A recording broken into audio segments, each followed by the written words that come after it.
अभी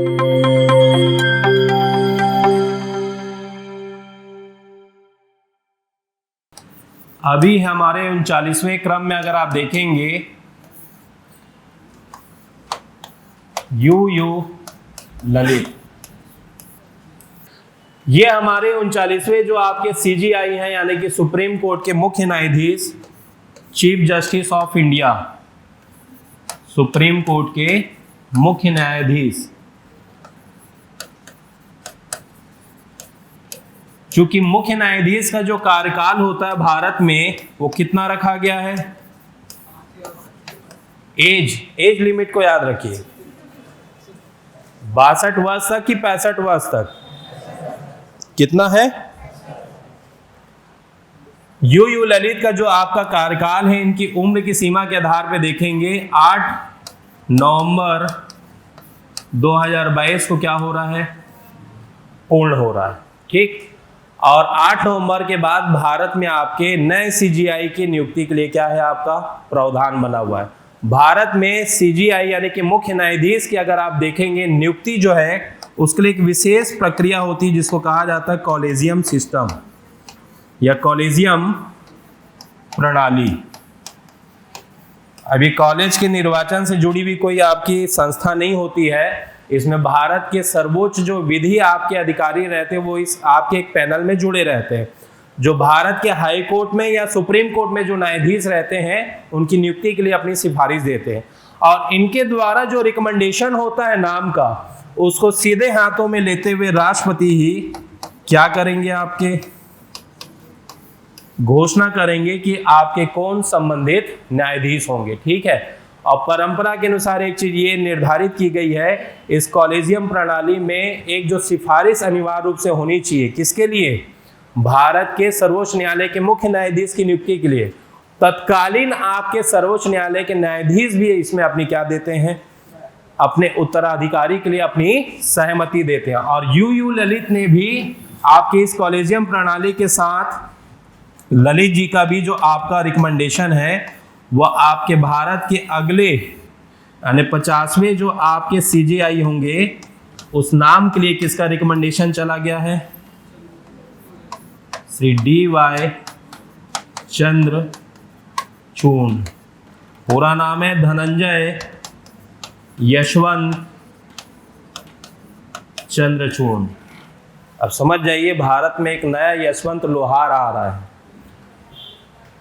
कौन आ रहा है, यशवंत लोहार। ठीक है, नाना पाटेकर बहुत फेमस पात्र रहा है, यशवंत लोहार के नाम से बहुत फेमस। और वाकई में लोहार ही है जो आपके भारत में इतने महत्वपूर्ण निर्णय देने वाले आने वाले समय में जो इनके बायोडाटा से ही क्लियर हो गया है। अब ये पहली बात तो ये हो गई कि भाई नए पर्सनालिटी हमारे सीजीआई में कौन आ रहे हैं, आपके धनंजय यशवंत चंद्रचूड़। इनकी सबसे ज्यादा चर्चा होने का कारण ये है, कहते ना अगर पिता का पुत्र भी उसके अनुसार प्रसिद्धि पाले तो वो हर एक पिता का सबसे बड़ा गौरव का क्षण होता है। बोलते हैं यार सपूत निकल रहा है, कपूत और सपूत दो ही चीज रहते हैं पिता के सामने की, लड़का जो है मेरा नाम कमाएगा कि नाम डुबाएगा। तो ये ऐसे पिता के पुत्र हैं जिनके पिता भारत के सबसे लंबे समय तक भारत के आपके सीजीआई पद पर रह चुके हैं। ठीक, इनके पिता का नाम क्या है,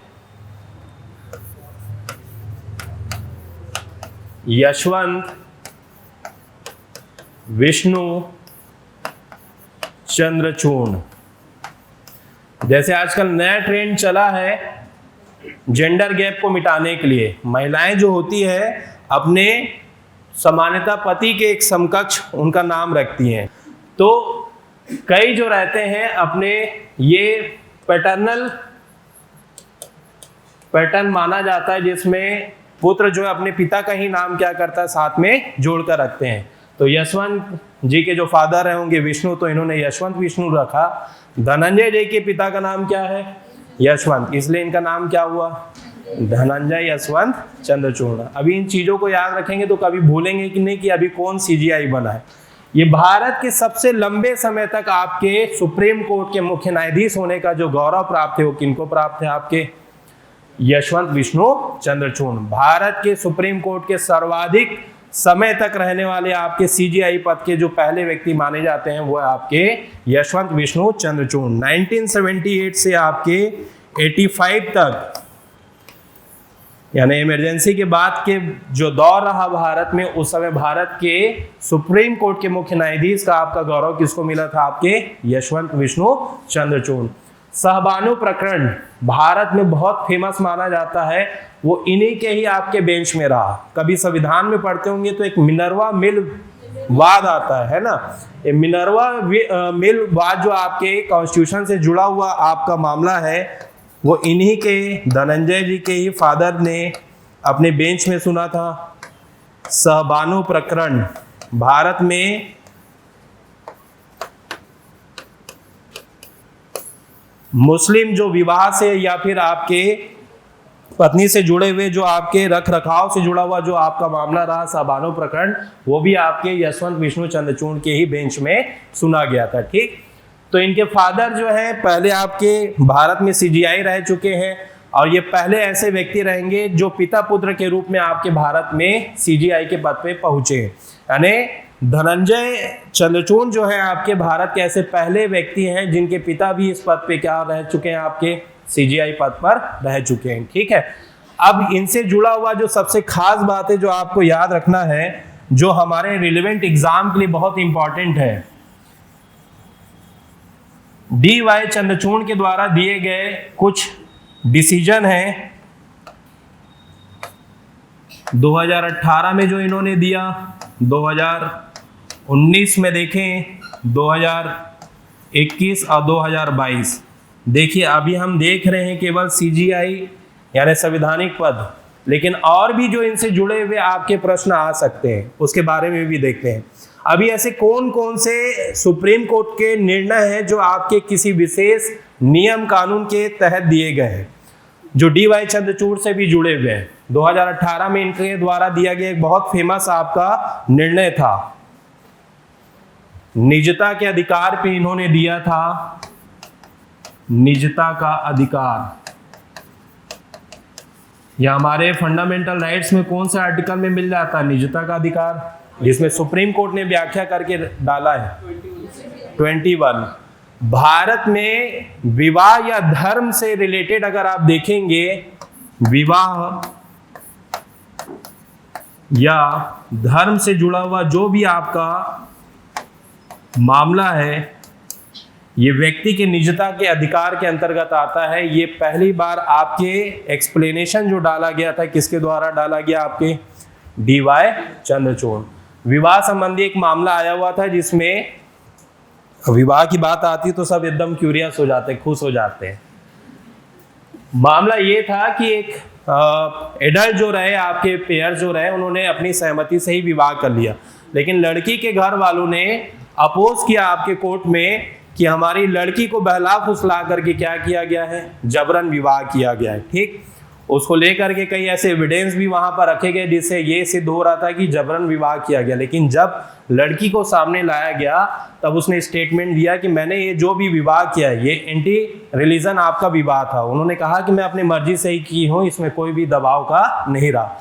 तब ये निजता के अधिकार के अंतर्गत डी.वाई. चंद्रचूड़ ने एक शब्द को भी जोड़ा कि विवाह या धर्म का जो मामला रहेगा ये व्यक्ति के निजता के अधिकार के अंतर्गत शामिल होता है। ठीक, अब एक ही स्टेटमेंट में पूछ देगा सुप्रीम कोर्ट के द्वारा निजता के अधिकार की व्याख्या किन किन संदर्भों में की गई है? विवाह में की गई है, धर्म में की गई है, संपत्ति में की गई है या किसी अन्य मामले में? तो आपको याद रखना है किसमें की गई इनके द्वारा, विवाह व धर्म में। और भी बहुत सारे हैं, जब आपको शुभम सर पढ़ाएंगे तो इसके बारे में डिटेलिंग मेरे ख्याल से आपको देंगे भी। ठीक है, 2019 में जो डी.वाई. चंद्रचूड़ ने निर्णय दिया था राम मंदिर, भारत में राम मंदिर का जो निर्णय जो संवैधानिक पीठ में आपके जो शामिल थे उसमें आपके डी.वाई. चंद्रचूड़ भी थे। ठीक, भारत में राम मंदिर की स्थापना और जो मस्जिद से जुड़े हुए अन्यत्र जो आपके मामले को आपके निर्णय में शामिल किए थे वो डी.वाई. चंद्रचूड़ भी उसमें शामिल थे। ठीक है, 21 में भी एक बहुत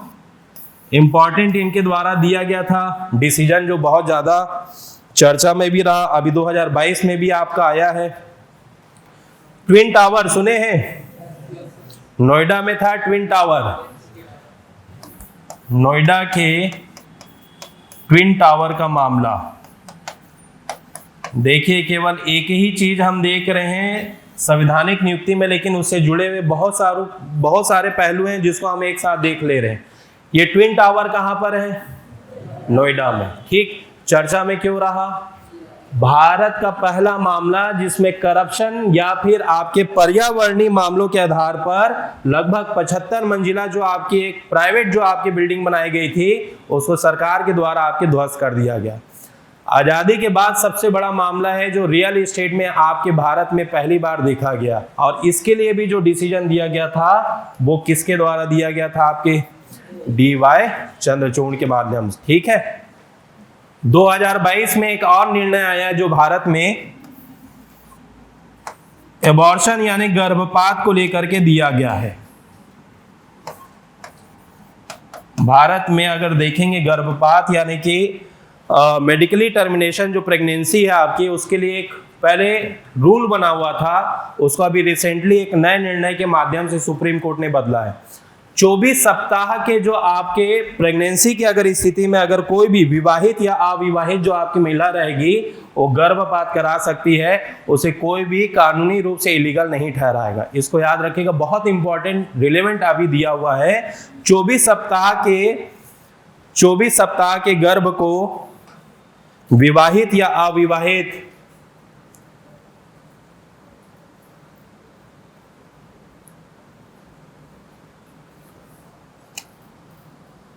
महिला कानूनी रूप से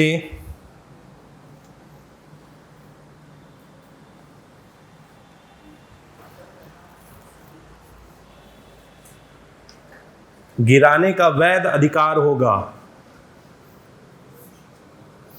पहले इसको इलीगल माना जाता था, लेकिन हाल ही में जस्टिस DY चंद्रचूड़ ने आपके इसमें फैसला दिया है कि अब 24 वीक्स के जो आपके प्रेगनेंसी के बीच में अगर एबॉर्शन होता है उसको इलीगल नहीं माना जाएगा। ये भी आपके अभी हाल ही में दिया गया। एक और है जो आपके भले इससे रिलेटेड नहीं है हमारे चंद्रचूड़ जी से, एक धारा अभी बहुत ज्यादा चर्चा में है, 66A। सुने हैं इसके बारे में? IT एक्ट की धारा 66A। अभी सुप्रीम कोर्ट ने बार बार कहा है इसको असंवैधानिक घोषित कर लिया गया है, लेकिन सोशल मीडिया में कोई भी आपत्तिजनक अगर कोई भी कंटेंट देते हैं तो पहले इस धारा के आधार पे पुलिस जो है किसी भी व्यक्ति को क्या कर सकती थी? गिरफ्तार करके उसके ऊपर एक्शन ले सकती थी। लेकिन 2015 में सुप्रीम कोर्ट ने आपके इस धारा को, जो आपकी IT एक्ट के तहत जो धारा है, उसको असंवैधानिक घोषित कर दिया था, शून्य घोषित कर दिया था। लेकिन आज भी भारत के कई ऐसे हिस्सों में देखेंगे इसी एक्ट का सहारा लेकर के पुलिस क्या कर रही है? कार्रवाई कर रही है। इसको याद रखिएगा, IT एक्ट की धारा जो है 66A, ये 2015 में सुप्रीम कोर्ट के द्वारा असंवैधानिक घोषित कर दी गई थी। IT एक्ट की धारा 66A 2015 में ही इसको सुप्रीम कोर्ट के द्वारा असंवैधानिक या शून्य घोषित कर दिया गया था। यानी ये एक्ट जो है आपके अभी प्रभावशील नहीं है।